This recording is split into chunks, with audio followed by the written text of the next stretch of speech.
আসসালামু আলাইকুম রহমতুল্লাহি ওয়া বারাকাতুহু। আপনারা দেখতে পাচ্ছেন আমি একটা মোটর দেখাচ্ছি, এটা হচ্ছে এনএসডিকে জাপান।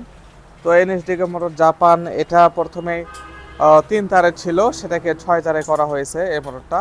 তো এই মোটরটা সার্ভিসিং এর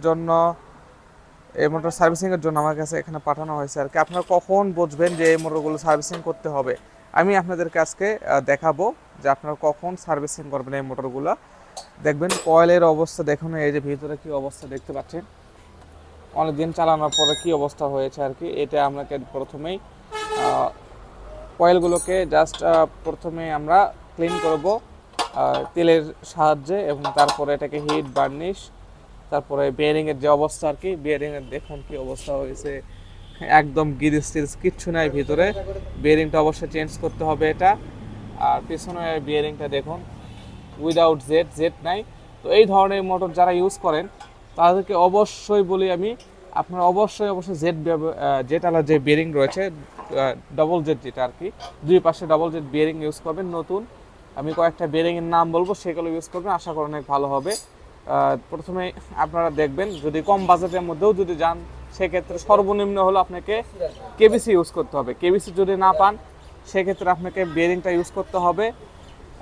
কেবিসি যদি না পান, তাহলে আপনার কয়ো জাপান ইউজ করবেন। কয়ো জাপান যদি না পান, সেক্ষেত্রে নেশি জাপান ইউজ করবেন। নেশি জাপান যদি না পান, এনটিএনই ব্যবহার করবেন। এনটিএন এর পরে হচ্ছে এনএসকে, তারপরে রয়েছে এফএজি, তারপরে রয়েছে এসকে।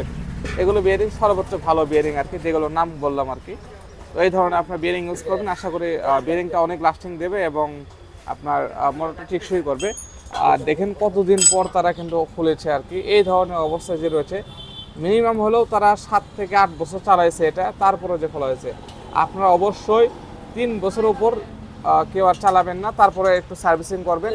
তখন দেখা যাচ্ছে এই কয়েলের যে ইনসুলেশন যে আইপিগুলো রয়েছে আর কি, এই যে উপরে যে ইনসুলেশন আইপিগুলো রয়েছে, এগুলো ঠিক থাকবে। এগুলো ঠিক থাকলে দেখা যাচ্ছে মোটর লাস্টিং সবচেয়ে বেশি হবে। আর যদি এগুলো উইক হয়ে যায়, মানে দুর্বল হয়ে যায়, সেক্ষেত্রে কিন্তু মোটর তেমন লাস্টিং এটা দিবে না আর কি। দেখা যাচ্ছে যে কোনো সময় ইনসুলেশন শর্ট অথবা প্রায় ফ্লাশিং হবে আর কি।